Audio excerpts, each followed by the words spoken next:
Hey everybody, welcome to another week of the Litecoin Underground video podcast. Again, I haven't come up with a name yet, but we had a pretty exciting week in our Twitter spaces on Wednesday night. We got Charlie Lee finally came in for the first time, kind of uninvited, just had some time, so he stopped in.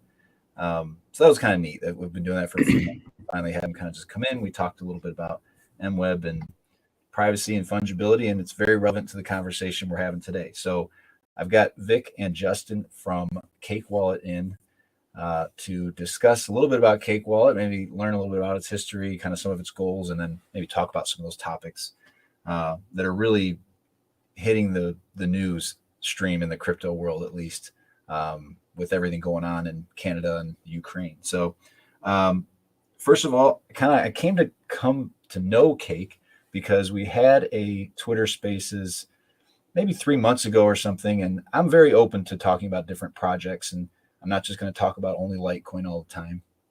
And we had a user, Tux from Australia. Hey, Tux, how you doing? Who recommended talking to you, Justin. I think he thought you were the Monero Talk guy. He just said, hey, this guy's really great. He'll certainly do an interview. And so I reached out to you. And so kind of stumbled into an interview with you, I guess. Yeah. Didn't intend to talk to you, but you came on. We did one that's on the podcast, and you've been in the spaces a few times since then. And I think, I've always appreciated what you've added. You're very well versed in this stuff, and so that's always been nice to have. And I think it's had quite an impact. As Vic, you had shared on your Twitter feed a few days ago that there was Master LTC BTC did a survey. He's one of our main Twitter accounts in Litecoin world. And he just said, what's your favorite non-KYC wallet? And he put 3 or 4 up there, and Cake won pretty convincingly. Like I would say over 50% of the votes. And I have to attribute that to you, Justin, because I had never really heard of Cake Wallet before. No offense. But that's the reality, is like just the recognition and the name and the connection. I think it's been good. So I watched something this morning. I was going to ask. I wrote these questions down last night. I thought I better get to know these guys a little bit.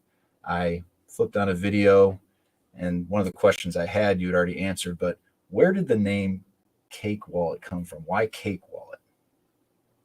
You like cake? Sure. Yeah, that's a good question, and we get asked that question quite a bit.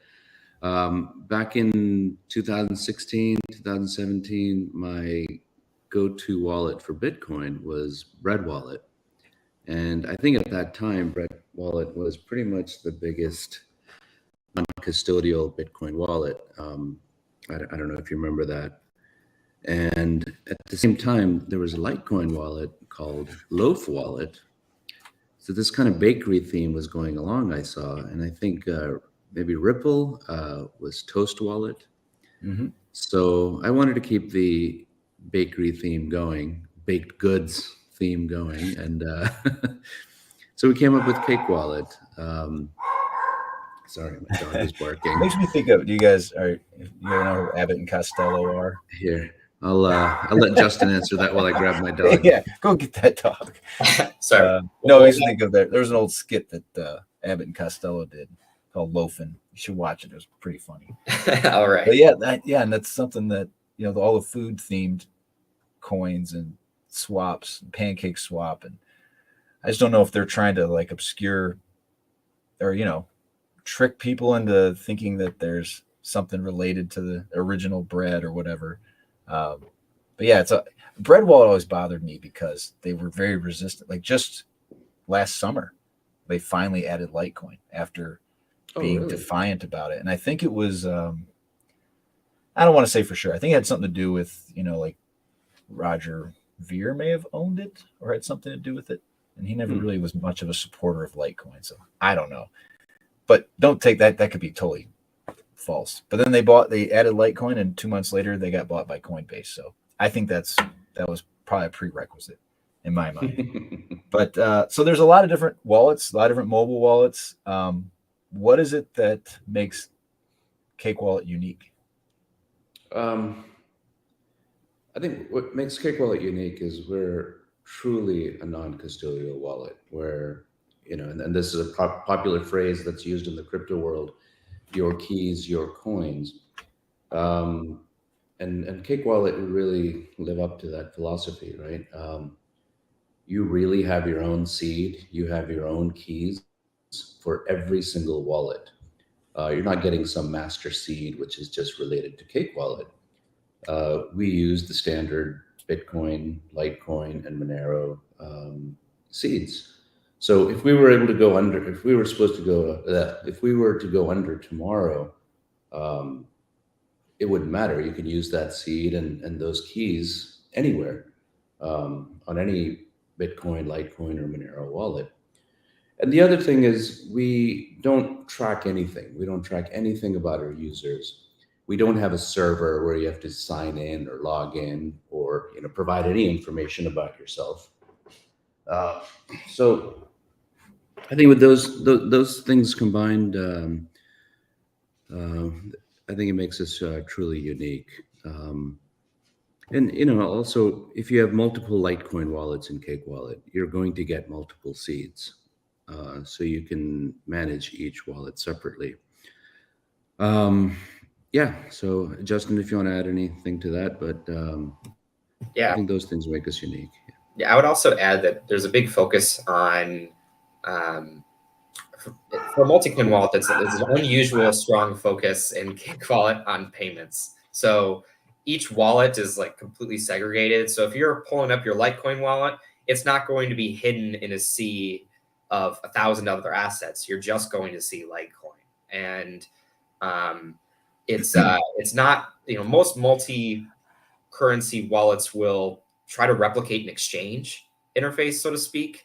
Ours is completely different, where you will toggle between each individual wallet, and then you can very easily see how to send, receive, exchange within that specific wallet. So it does help keep things straightforward and narrow in the senses that matter, but your contact books, all sorts of different things will still flow across the different wallets. So we've noticed that a lot of people use Litecoin and Monero for payments, and since those are two of the three coins we support, it makes sense for us to really focus on that for a non-custodial minded audience.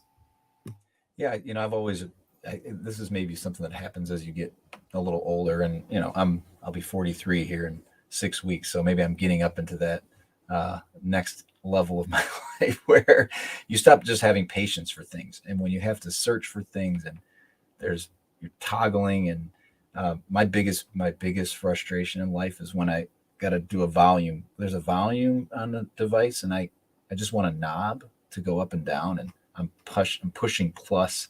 I have to slide my finger. It's like, just what was wrong with knobs? You know what I mean? So I'm all for, like, I always like an elegant solution is it's going to be clean and easy, and not some convoluted, mess of things I have to do to just give me my money.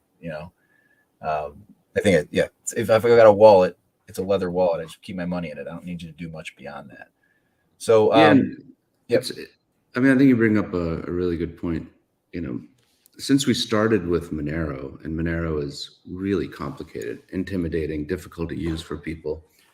I mean, back when we started, you pretty much had to be a nerd and use command line to, or the desktop GUI. But even then, it was quite difficult.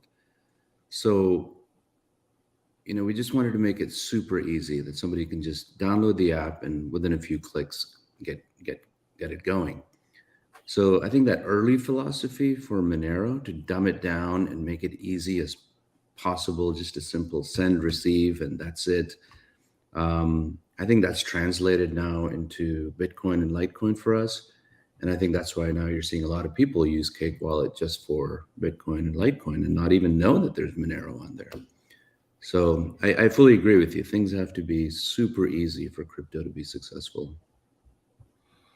Yeah, and that's I personally I've started this thing because I was more just felt like I needed a place for Litecoiners to communicate together, and kind of a gathering every week, and it's kind of morphed into more. I like the idea of doing more education and onboarding people, and something that I think has gotten away from some of the, maybe I don't consider myself an old schooler. I've been at 4 or 5 years, but people that have been here a while, we kind of forget how intimidating that those first transactions are, and kind of that fear factor that comes in with, what are these letters and numbers? What are these QR codes? And you hear horror stories. And realistically, you got to be very aware. Like you can wreck yourself. You can lose your coins. You can send them to a bad address. You got to be very careful. And so sometimes I think people are way too, like, we just rushed past all that stuff. And people aren't going to become, they're not going to do peer-to-peer transactions if they don't understand how to hold their own coins, right? That's step one. They need to know how these wallets work, how transmissions work, and all that. So that's kind of what I want to get back to a little bit, is some of the basics. And I think Cake Wallet's a great interface to start with. So what are some of the other things? I know, like I said, we had you and Justin, so I probably know some of these, but just for people listening the first time, what are some things maybe on the horizon? Well, beyond the non-KYC, what else can you do, right? You can exchange into some other coins, right? Yeah, we see a lot of volume, specifically as we're like with Litecoin to Monero and Monero to Litecoin. It's a pretty strong driver of volume within Cake, because people ultimately want to use a fungible asset on one side and then want to use a cheap asset on the other. So it's like a really good reason for us to support Litecoin, and it just a lot of people use it. And you can even onboard straight from fiat if you want to, straight into Litecoin, and then you can convert to Monero in there. And that's a common path that people do. So you mentioned that, I think before. So you have MoonPay. If I want to buy in the app, does MoonPay support Monero? Not directly, no. Gotcha. So it's really, I mean, do you feel like this is really the way that people are onboarding primarily into Monero right now? I mean, is this the simplest way for a U.S. resident to get into Monero? And in your opinion, yes, right? Well, of course, in my opinion, you should, right? There are some like Kraken is a notable exchange in the U.S. that supports Monero, and you can go directly to Monero from fiat there too. But in terms of not having to create a separate account onboarding and sitting through, a process of getting things approved, it's pretty much the easiest way, as far as I know, to buy Litecoin within Cake and then exchange it to Monero within Cake. It's about as simple as it comes, as far as I'm aware. Because I'm sure Cake or Kraken probably has that, take your picture, turn your head, take a picture of your ID. It's getting so extensive. I had a friend here the other day. He's gone through all that, and he wanted to move money onto his cold storage wallet. And he's like, he doesn't have a laptop. Like, he's a very tech avoidance guy, and it's just not ever been a thing he needed. And he was moving on to his ledger, and Coinbase, it wasn't a lot of money, but it was like, if you want it now, you have to go back through the KYC thing. You have to take your picture again, take a picture of your license, even though he's already done that. And I mean, I'm talking, it was, I don't know, a couple $1,000s. It wasn't like he was trying to move 50 grand or 100 grand. And otherwise it takes 5 days to get your money. And it's like, what? It's so crazy, right? So to jump to those hoops with multiple exchanges it just becomes kind of a pain in the butt. So and some Monero users are, I don't want to use the word extreme because that connotates some kind of negative behavior, but some Monero and Cake Wallet users are so extreme, they won't use a Kraken because they don't even want any record of them acquiring Monero. Right. So that happens quite a bit. So a lot of people will choose to buy Litecoin, for example, in Cake Wallet, and then convert it from a non-custodial or Insta swap exchange like Change Now and Cake Wallet. So I think it's a combination of many things. People don't want an account at Kraken. People don't want any record of acquiring Monero. So different reasons. Mm-hmm. Yeah, I did the swap like after our interview, Justin. I just went on, and it was pretty seamless. Yeah, and what's kind of cool, they're almost like price wise, like kind of 1-to-1. I mean, Monero's a little more expensive than Litecoin, but not much. So I can just take a couple, 3 Litecoins, switch them over, I'm good to go. So yeah, on the back end of that, you mentioned Change Now is primarily supporting those trades. So, or exchanges. I want to keep calling them exchanges. Where does that, like, how does that work? Do you know where that, if I've got a Litecoin, where's the Monero coming from just another user, or they have some liquidity somewhere? Yeah, so for every single exchange you're making within Cake right now, you're always directly facing change now. So you're trading with their pool of funds, and on the back end, Change Now is going to trade that away. Whether they trade on a centralized exchange or a DEX or whatever they do, that's just to settle up their own internal balances. So they're clearly doing some of that on the back end, but you're not having to match against another user. You aren't doing any of that messy nonsense. You are specifically just trading with them. So they keep like they're keeping a certain level of liquidity in different assets, and then they rebalance, and you're going to pay a little spread or something like that. Yeah, okay, that makes sense. That makes a lot of sense. So that kind of leads into the next. Well, again, it's not there yet. The next kind of where you guys are going, where you're hoping to go after this, is towards integrating ThorChain, right? Do you have an ETA? Do you have kind of even in your mind where you hope to see it, or worst case scenario? One year ago. 1 year ago. I'll be honest with you, because we've talked about ThorChain a lot. I would say seems like almost every week it comes up in some regard, and I'm someone who's pretty cautious, and I've used it and I like it so far, but I do think the longer it exists, the better. Like, I feel like it's got to mature, and I'm tentative to get really aggressive with it until I feel like, hey, this thing's been here 3-4 years. It didn't go, last year had an issue, which nobody lost any money or anything, but there was a time where it just wasn't operating. And so I think that maturity will give it a lot more credibility. And that's what I'm looking forward to. But yeah, sorry to interrupt you about your ThorChain integration. No, Vic's right. We wanted it a year ago, really,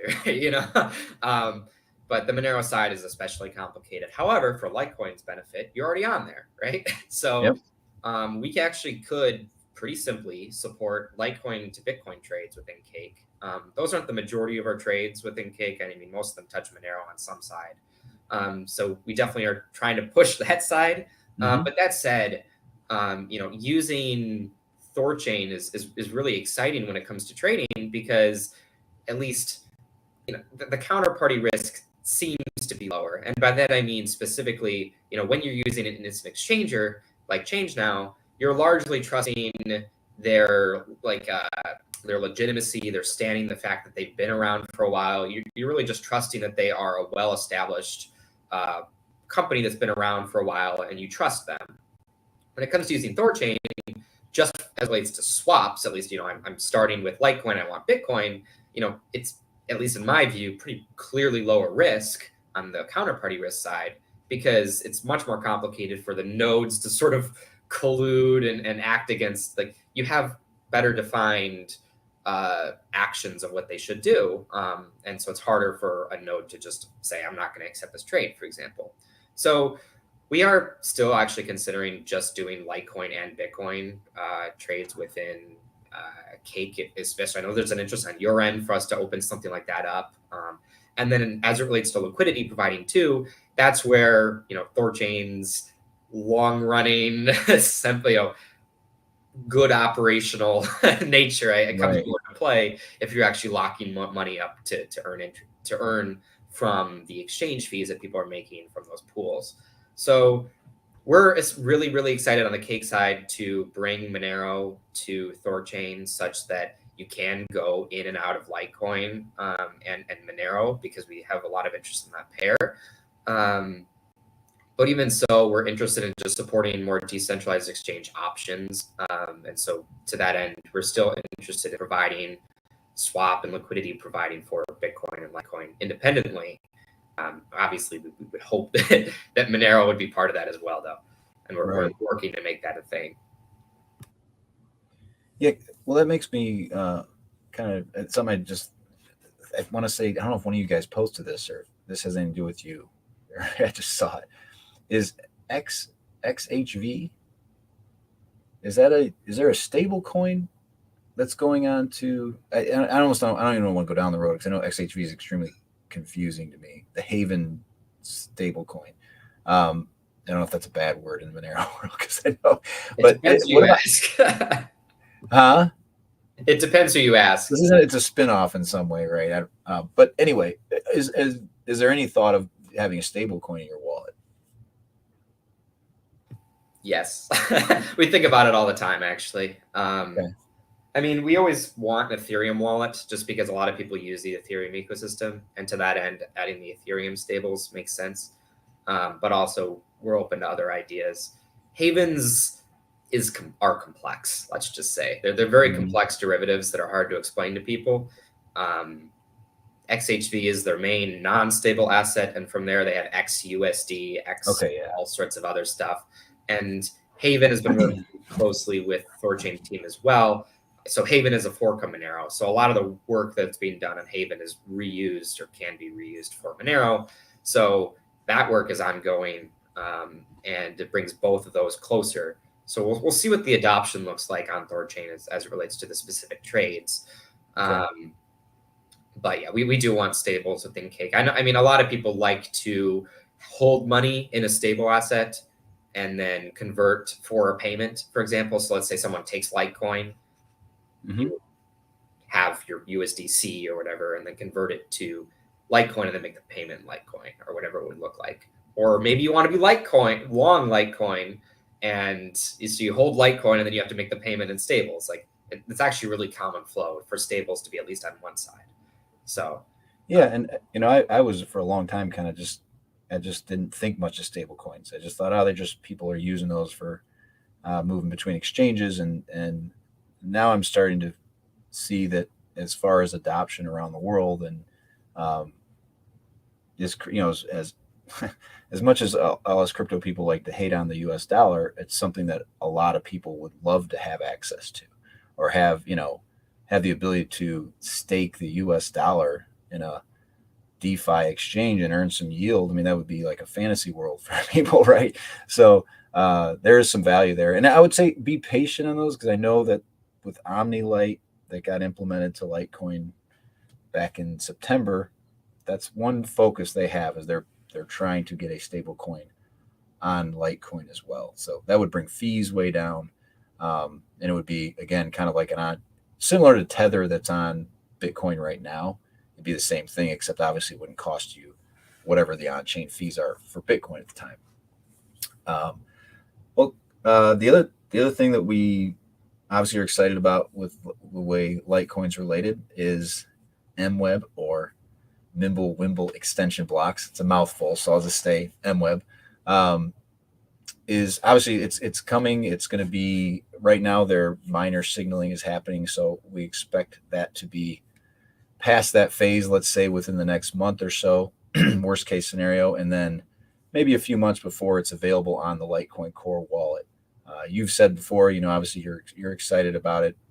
Privacy, fungibility are two things that are core to the Monero community and its existence, I guess. So what are your thoughts on implementing that? Is it something is it easy to do? Is it something that's going to take a while? What do you think? We tell you the truth, we haven't looked at the tools yet. I did when we added Litecoin to Cake Wallet.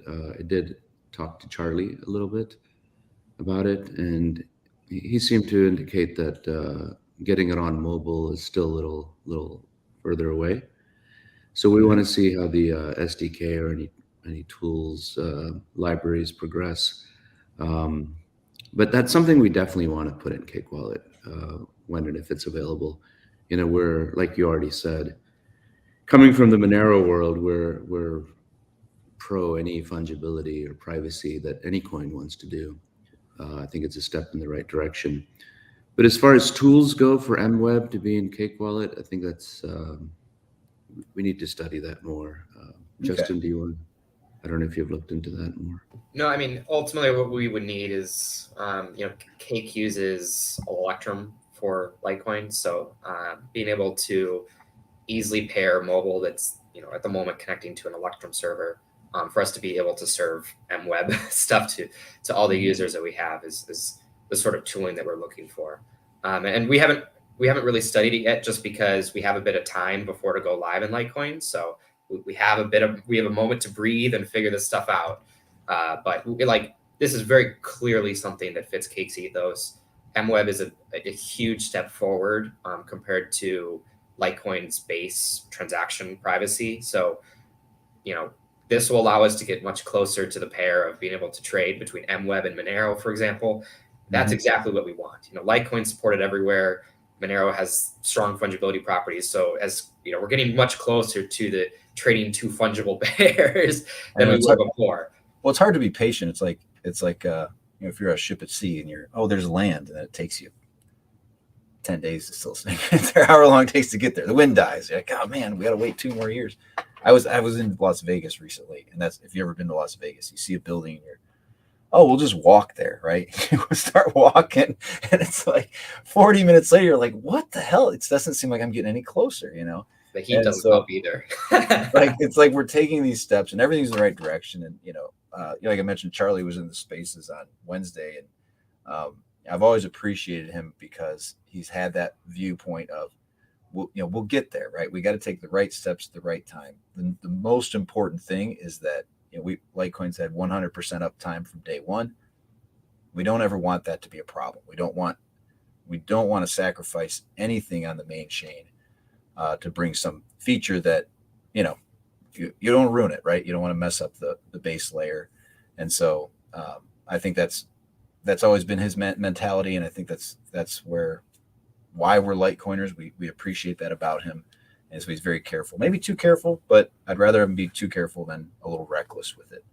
I also want to be clear, we're not trying to kick the can down the road here. It's just the second we're able to run with something, we will. That's really what we do at Cake. Is Vic always calls me and he's like, "Hey, I found this really cool thing. Let's do this." It's just. This is something that is very clearly going to benefit Cake users, so we'll add it when we can, and we'll go through great lengths to make sure that we can. So, yeah, and that's something that David Burkett, we did an interview with him. He's the one who was responsible for coding and implementing Mimblewimble onto Litecoin, and he's kind of said this is the first step, and there's more things we want to add into this layer.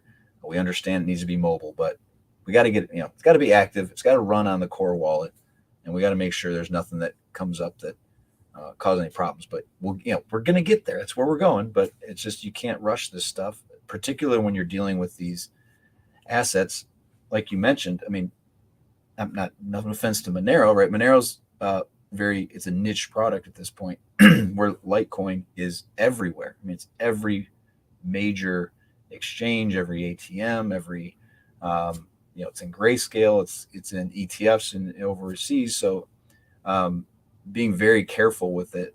Again, you don't want to ruin Monero or anything. I'm just saying it feels like they're having to be extra careful about it. So the other thing I wonder is, we talked about stable coins, and obviously you added Litecoin about a year ago. What's the vetting process? It only comes up because, like I've said on my show sometimes, my biggest frustration is that I feel like there's people in this space who have some authority, or may have some, I shouldn't say authority. Their name means something. Someone like Coinbase or Binance, and their continual adding of anything and everything, I think makes the space confusing. It's not doing anything to help their users. And so I appreciate that you guys are keeping it lean at this point, and that when you do add an asset, you say it's going to have to be the right one, and it's got to make sense for our users. What do you have kind of a vetting process? Do you have a long-term view of hey, I never want to have more than X amount of coins, or is it just as something makes sense, you add it? Well, of course, after Monero, Bitcoin is the king. I mean, to not have Bitcoin would have been foolish. And as we saw with our exchange partners, that exchange between swapping between Bitcoin and Monero was massive. So we wanted to make it easy for our users to hold Bitcoin and do everything right within the same wallet rather than going and grabbing another wallet to do it. So I think our vetting process really comes from usability and convenience for our users. Um, so like the example of Bitcoin I gave, to make it convenient for our users to have Bitcoin right there so they can convert it. And I think Litecoin came out of that same vetting process. We were seeing a lot of Litecoin activity in Cake Wallet on the swapping and exchange side, and also Litecoin. I guess for me was like Bitcoin. There was some personal motivation as well. I mean, I've been in this space since 2013 when Bitcoin and Litecoin were pretty much dominating the space. And people like me were using Litecoin to go in and out of exchanges rather than Bitcoin because Bitcoin is very, very slow at that time and very expensive. You remember Bittrex and Pullion X and all that, I still have between Bittrex. me and my I still have a friends. Bittrex account. It's still out there. Poloniex, I don't know that one. I do remember that one, but that's I think gone, right? So back then trading between friends and exchanges, we were using Litecoin, not Bitcoin. And we would convert back to Bitcoin if needed. So I think there was, on the vetting front, there was definitely a personal motivation and convenience to our users. And Litecoin is very popular. So I guess your question would be, by following those guidelines, what would be next? I would say next would be Ethereum for us. It's the second largest coin. It dominates DeFi. We see a lot of exchange between Ethereum and Monero, and Ethereum and Bitcoin within Cake Wallet. So following the same guidelines, Ethereum is probably the most natural step. Right. Yeah, I think over time I've realized that Ethereum's not going anywhere, and even regulatory, everyone thinks, they're gonna, it's a security. They're not gonna. It's obvious, right? It's everywhere. Again, it's one of those 4 coins that gets put on PayPal and Venmo, and every time you pull up CNBC, it's one of those coins. They're not going to put their name on something that they feel is going to be a problem, So that's where I feel really good about those 4. And I have a feeling that a lot of DeFi gains or gains from NFT trading that people are doing, they are converting those and holding that in Monero. Because the whole point of DeFi is to be completely non-custodial and control your own money. So I think a lot of the DeFi people are using Monero. Okay. Yeah, that's a whole different space, the NFTs, and we could probably, we could talk about that forever. I don't know what's going on with some of that stuff, but I don't know. I don't know. I'll just leave it at that. I don't know how much of it is. And you brought up ThorChain earlier. You brought up ThorChain earlier, and once you have Monero and Litecoin's already on ThorChain, and then you have these DeFi spaces, you could live completely in a non-custodial world without any conventional exchanges like Coinbase or Gemini or Kraken. Yeah, I wonder if there will be a wave. I mean, the custodial stuff's, it's safe, it's easy. Your 99% of users don't want to get involved with any. They're just, hey, I just want to buy it, hold it there. It's an investment for them at this point. Hopefully, people start to see it as the value of the self-custody and why the privacy and just that. What I've always called like you're turning the tables a little bit on, like, I get to reveal information when I want to, as opposed to it's by default, right? You sound like a Monero person. Well, no, trust me, I see the value in it, and I was saying to there was somebody in our spaces the other day. He was complaining about what's going on with Bitcoin and the fungibility factors. It's becoming clear what an issue it is, and what I found funny is he's complaining. I said, well, rather than complaining about Bitcoin, like, Bitcoin's Bitcoin. There's other options for you, right? And I think that's what people are going to start to realize is that, I need, maybe I don't keep all my assets in Monero, but I should maybe have some of them, or if it's something I want to use for certain types of purchases, great. And like we've been talking about MWeb on Litecoin, if I think about the future and what's going to be the most likely thing people will want to use as cash for personal purchases, if we went to a full crypto world, it ain't going to be Bitcoin. And I don't think it'll be Lightning Network. I don't think people want to dork around with it. If you're truly valuing your self-sovereignty and some liquidity and that cash aspect, MWeb's a great option. Well, assuming everything goes the way we think it's going to go. So I just think that you have to, each user can kind of choose what they want to use. And it doesn't mean anything's good or bad, just preference, right? And that's the ultimate goal, is this open market of money. You're allowed to choose what you engage with. So back to the fungibility, privacy, whatever we want to call it. What do you think about what's been going on in the last few weeks?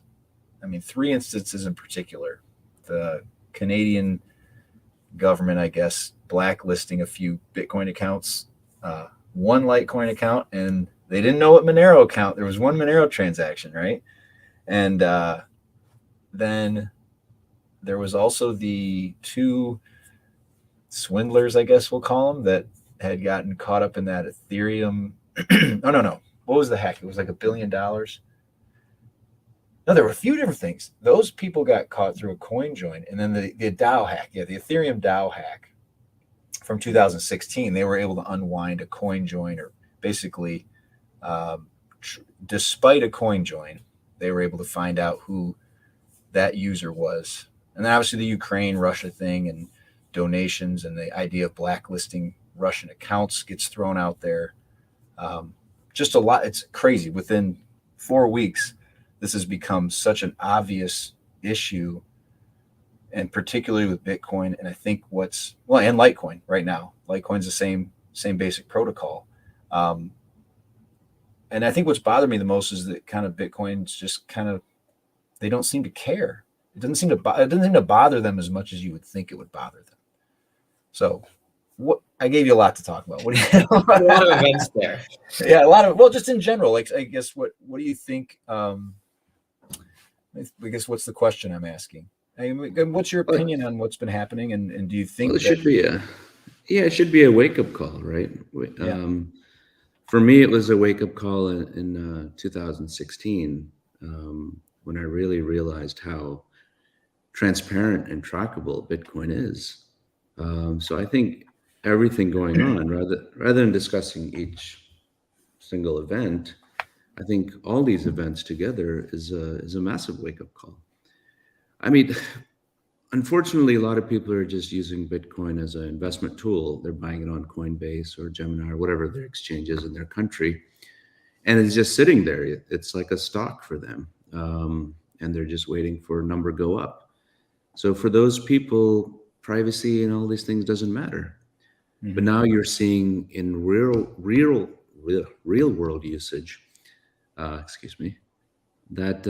it does matter. That privacy doesn't always mean you're trying to do something nefarious, that you're trying to do something illicit. You're doing something very simple. You're donating to a cause that you believe in.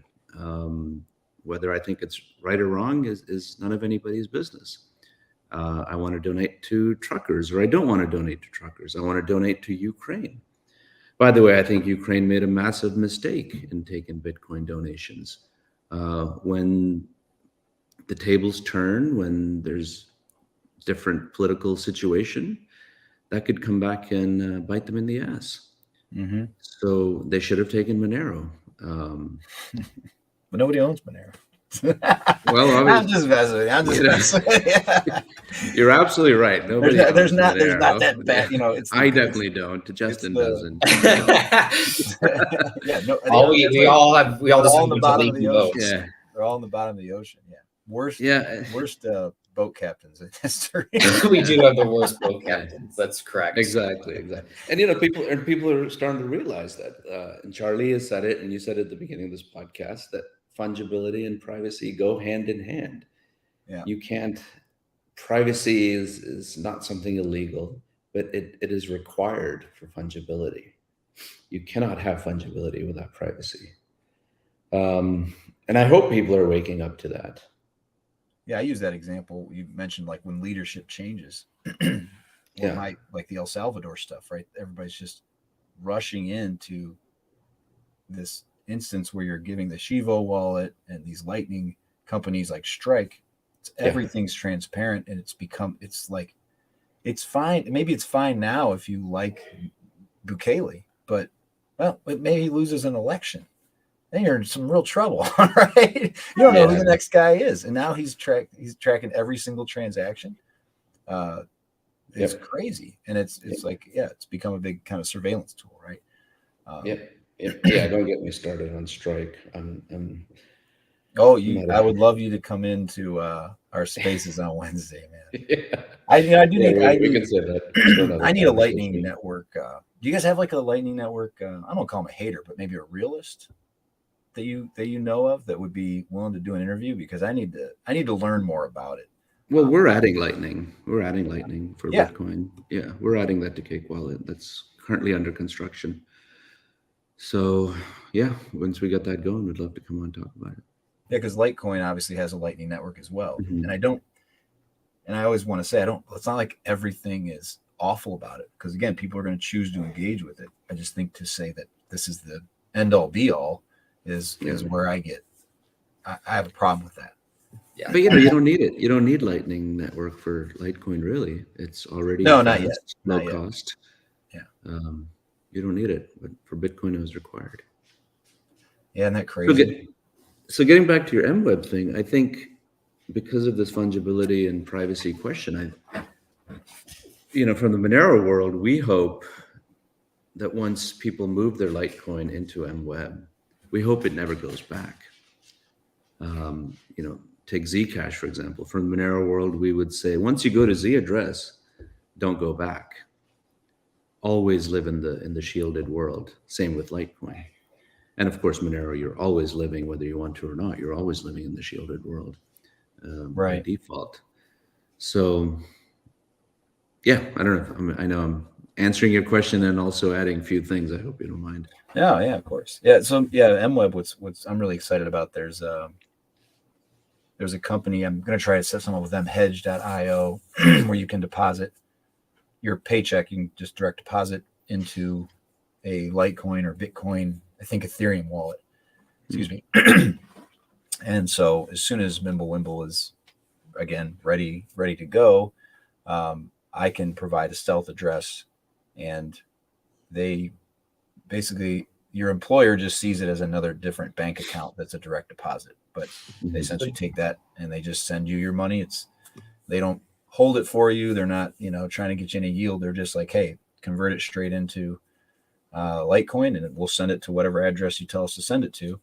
And so the idea that you could kind of slowly, $50 a week, whatever it might be, build this MWeb bank without it ever touching the main chain for you. They obviously have to put it on the main chain to send it off, but I don't know, just kind of some cool stuff that's on the horizon, right? Have there been any major exchanges that have said, yes, we will support MWeb? I know you guys said it. Exodus said it. Obviously, you guys aren't exchanges. I don't know. And that's, David Burkett, when he came in, he was kind of doubtful they would. He said it took them a long time to do SegWit. He said they just started batching transactions to bring costs down. So he said they're very slow to do it, because the easiest thing in the world for them to do is like add an Ethereum token, because the base code's there. They just, whatever. Again, I'm not a coder or a developer, but it's just a very simple add. So that's why you see all these ERC20 tokens. But to bring on a completely unique chain, so let's say like a Digibyte, has a totally different code. It's a lot of work for them to do that. And so to do something like Mimblewimble, not as only a lot of work, but it maybe something they don't want to get involved with, in the same sense they're not involved with Monero. So I personally don't think it needs it. And I actually think it does. I mean, like it. Well, Thorchain could do it, right? That would be the big thing, to see some DeFi do it.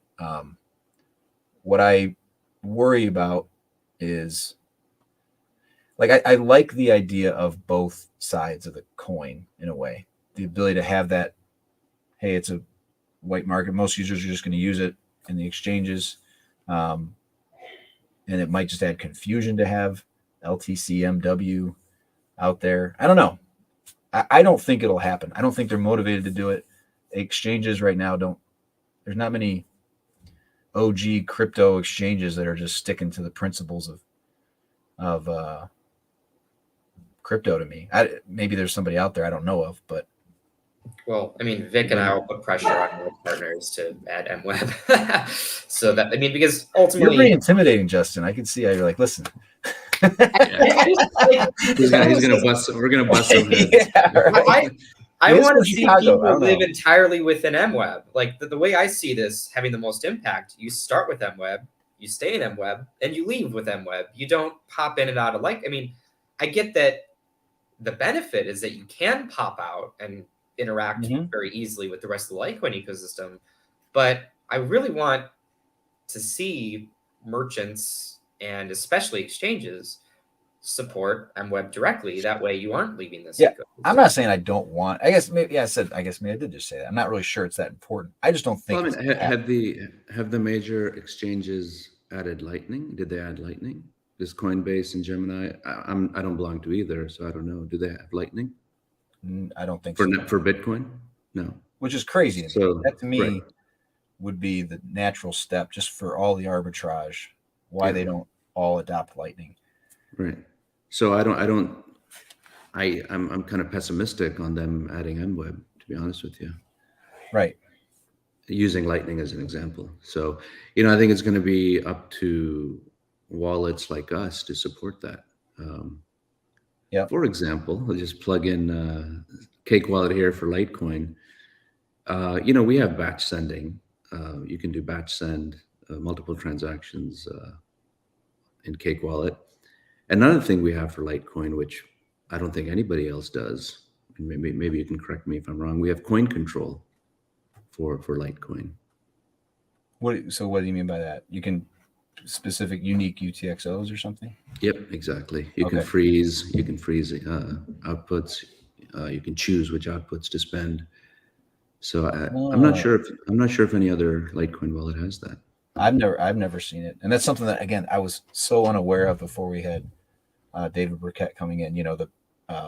The address link ability was a privacy exploit. I was like, oh, it was just totally new to me. And it makes sense now, but that's probably a little in depth for maybe your beginning users. But I have to imagine that's another very glaring trackable part of what's going on with Bitcoin and Litecoin. That's an example, though, with where Cake has a sensible default, and then it has a niche extra feature that's buried that most people don't even see or know about. But it's right for the advanced users. So we use new Litecoin addresses every single time you receive funds, every time you send change to yourself.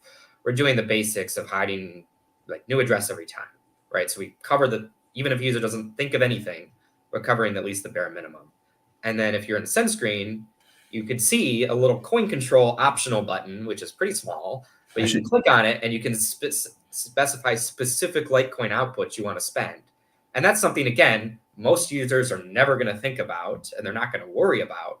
But you could, if you're following coin control, for example, like a lot of Cake Wallet users may want to do because of just who uses our wallet, then it's there, right? Right. Yeah, you guys are gonna hate this. This is where I'm at right now. I got a new phone. I had changed jobs. I had to get a new phone number, and so I took an old phone and I was kind of using it for a couple of weeks because I just got a new phone. So I'm at my new wallet phase. I gotta get some new seed words and everything.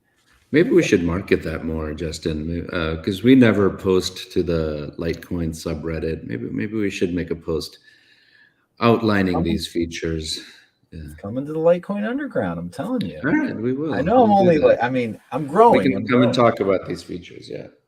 I gotta say, the people that get 50,000 followers, I'm just I can't even see how that happens. I'm sitting here, I feel like busting my butt, and I get 1,700. But all in due time. Well, Yeah, so he will.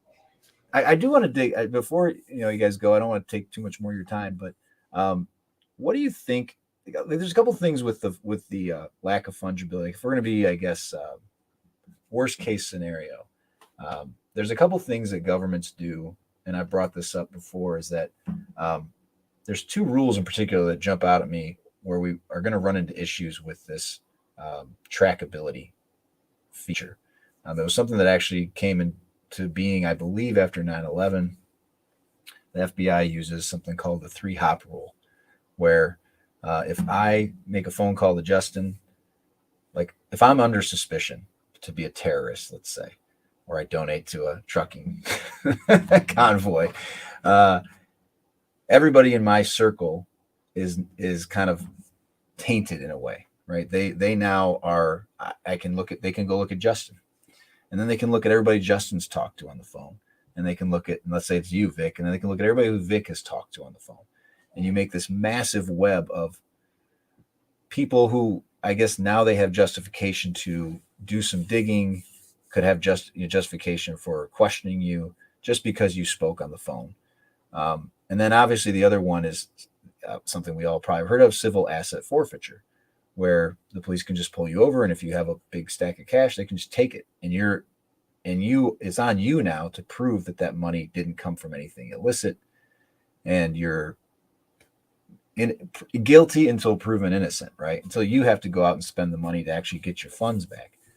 Those two things were the jump to my mind right away of like, those are easy tools to taint or blacklist these entire blockchains if they truly wanted to, or it may not the entire one, but certainly enough of them that it becomes risky to accept the asset.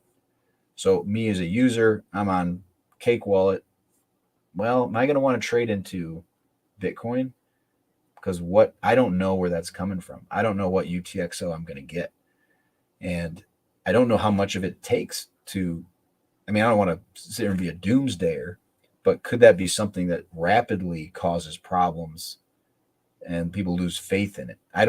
People aren't using it like you've said. They're not using it peer to peer very often, but it doesn't seem like it would take very many issues for people to either have to be on an exchange or that's it. Like those are the only clean coins that you can trust as a Coinbase account because they've been vetted. So I can accept Coinbase coins. Does that make sense? Yeah, I've spoken in the past that I fear that with transparent systems where you have very non-fungible assets, it's not that you need a payment processor to actually complete the payment, right? You can do it on chain, but you will need a payment processor of sorts that's more of a fungibility or risk checker that says if it's okay to accept the coins or not. And so sure, it's not the case that you need a third party to complete the payment, so to speak, but you're looking at a company to tell you whether it's okay or not for you to take the coins because you want to know if they're actually, merchantable or not, if you could actually resell them. And it's not the same extreme where we're totally back to where we were before, but we're pretty close, whereby, it is, there is risk involved with just accepting transparent funds because you don't do you pay for a chain analysis, subscription yourself? No, right? So you don't know what data is on these coins, right? You don't know if Coinbase sees them as good or bad. So you're going to take a risk accepting coins and then sending them to Coinbase because you don't know what they, assess the risk at ahead of time. So it's really problematic. It's very different than, hey, I just have $20 and deposit in a bank. The $20 is $20. That's not $20 that is proceeds of gambling known on chain to whoever buys the data, right? So right. It's totally different. And it's not just from an AML risk perspective.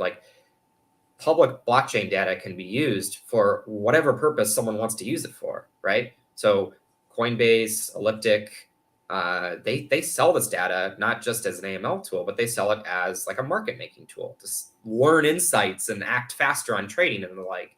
But that's for sales data, right? Trying to find customers. So they're using this on-chain data to try to target people, not even just for, to report data to the government, but also just to, manipulate you through advertising and marketing. So or like it's out there, and there are consequences to it being out there. And I think people just don't understand, unless they've used one of these tools, just the extent to which this is, the mass surveillance exists. Like it's already here, and it's been here for years, and it's getting better. And a lot of people are slow to wake up to that, I think. And that's a little bit of where I, was talking earlier, where I do see a difference between privacy and fungibility. And what I guess when I think of privacy, I think of, if I'm going to keep my personal affairs private, I don't know that that's, maybe I've given up in a way. I don't know that that's possible. I mean, it's possible for people who are like that know their shit, be frankly, right? That know how to obscure that information, that take the effort to do that. The reality is most people willingly give that stuff away. Like I could care less. You can know everything about me. So to go from I don't care at all to I'm going to actually take active steps and be very diligent about my personal behaviors to protect my privacy, I feel like that's a massive leap that most people aren't going to take. And I personally feel like you're going to buy houses, you're going to take credit cards, there's so many different things you do to reveal your identity. But monetary, maybe you guys are more specifically monetary privacy, where the fungibility thing to me is about I can trust that the chain is broken in a way that it doesn't matter what has happened to this thing in the past. It should be as spendable no matter what. So I can have no privacy. I can have no personal privacy, but I can have an asset that is fungible. So like I can use a gold coin, it's fungible, but it doesn't affect the next person down the line, even if both of us are revealing all of our private information as far as individuals. Does that make sense? It does. But you have to ask yourself, what makes that coin fungible, right? Yeah. Why is one Monero equal to every other Monero? Why is one Litecoin in the future, let's say with MWeb, equal to every other Litecoin? Is because there's no linkability. Right. And if there's no linkability, and the only way you can do that is by each transaction being private. So you can't get away from privacy. So I understand what you're saying, that for you, fungibility is more important than privacy. But to achieve fungibility, privacy is required. Well, do you think that because I guess the philosophy that we're living under is that this MWeb, let's say, the idea is obviously a lot of people use it, and that enough coins get in there, and they're in there long enough that it becomes really impossible. You're breaking the chain essentially. So I know Justin's already rolling his eyes. It's complicated. So because I mean the reality is I totally get what you're saying, and my hope is that tools. What I like is that he took his camera off because no, I thought maybe you ran away. I was blowing my nose. I saw you. What Charlie in the Spaces on Wednesday, what he was saying, it's a right. Your privacy is a human right. Government doesn't have any right to look at your transaction. He's like, the police should have to do police work. They shouldn't just be able to track everything you do. And I like that his mind is there, and I do think that that's his focus right now. But obviously you can't do it with Litecoin just by flip of a switch.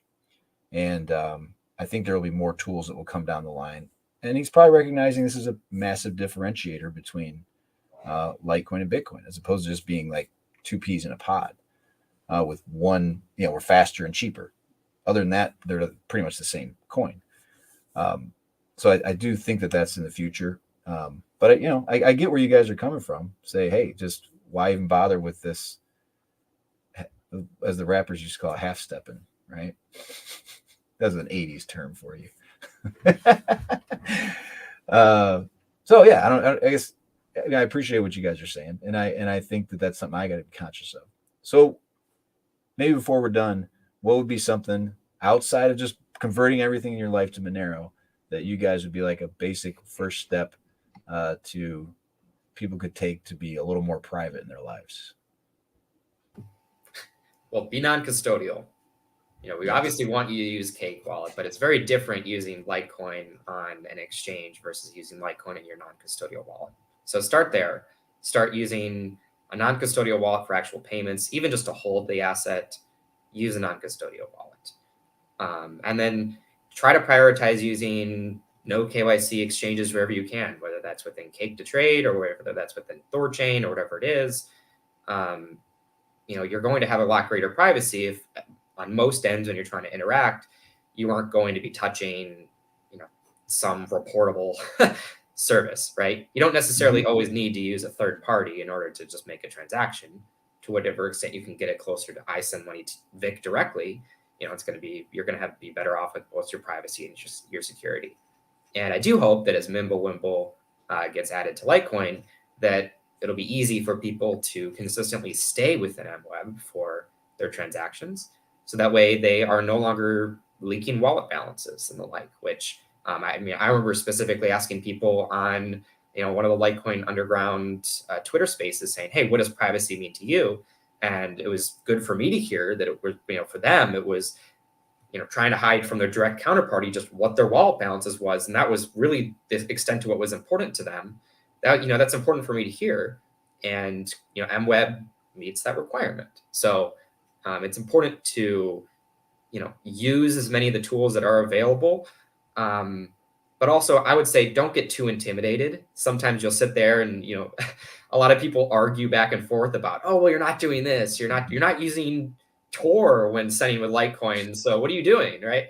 There's a lot of that discussion that goes on, especially as it relates to privacy. So don't be afraid to take the initial steps that are in the right direction. You have to start somewhere and learn, but don't be intimidated by it. And learn in chunks. Was it you who said, it might have been you or David, password managers? Oh, password managers are super important. And we sponsor several shows. We sponsor Set for Privacy. We've sponsored Techlore in the past. These are very straightforward educational videos about privacy in particular, especially on Techlore. They barely talk about Monero. It's all just use password managers, sorts of stuff. You definitely should use a password manager. Is that just because obviously it just makes you much more hackable because your brain's only going to hold so many passwords, so you're going to use the same one across all platforms.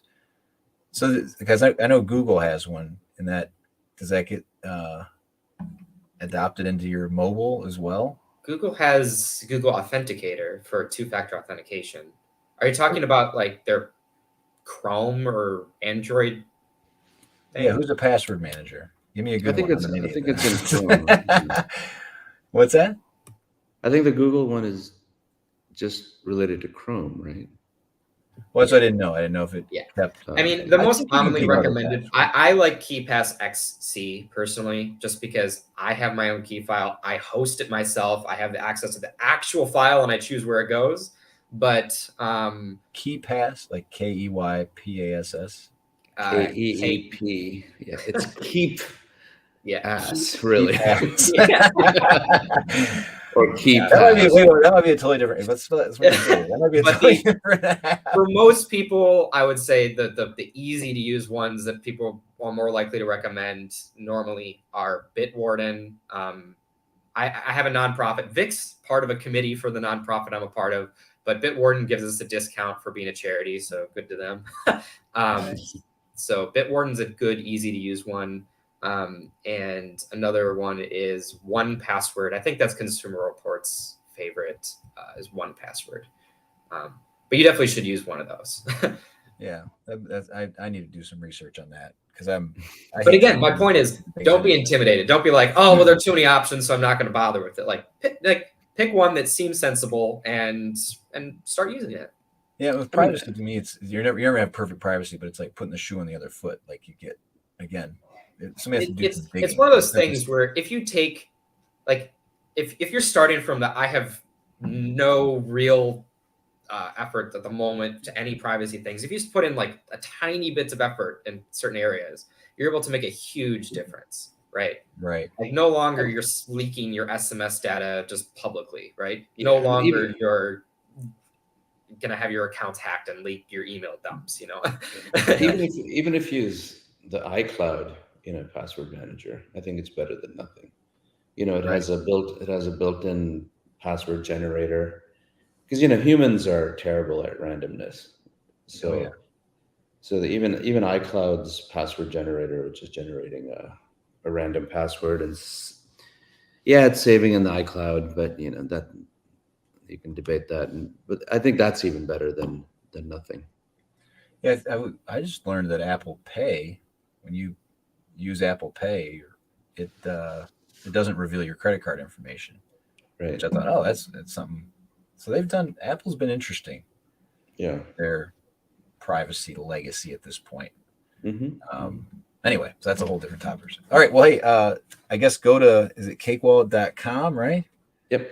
Is that your site? I had it pulled up here. I could have shown the screen, but I didn't. And yeah, check it out, man. It's just a mobile app. Oh, yeah. Is there ever a thought of a desktop wallet? Yeah, we don't like to announce stuff, but that is something we're considering. Yeah. The good news is nobody's watching at this point, so it wouldn't be an announcement. Anyway, it was weird because last time I thought, oh man, nobody watched. I interviewed Eric Vosco last week, and but I got way more views doing this than I get like Twitter got almost no activity, but YouTube did pretty well. So I was pretty happy with it. So hopefully, slowly but surely. All right, guys. Well, I appreciate it. Sorry, nobody watching this knows, but we did a half-hour interview that I forgot to record, so we had to start over. I hope it looked natural. So, if you guys want to come in, I hope to see you again on Wednesday nights at 9. We do our Twitter Spaces, and it'd be cool to have you in. Just get your input. I know Cake Wallet's been popular with Litecoiners, and I think it'll continue to grow. So, thanks for coming in, and have a good weekend. Thanks for having us on. Thanks so much. Guys. Bye. Take care.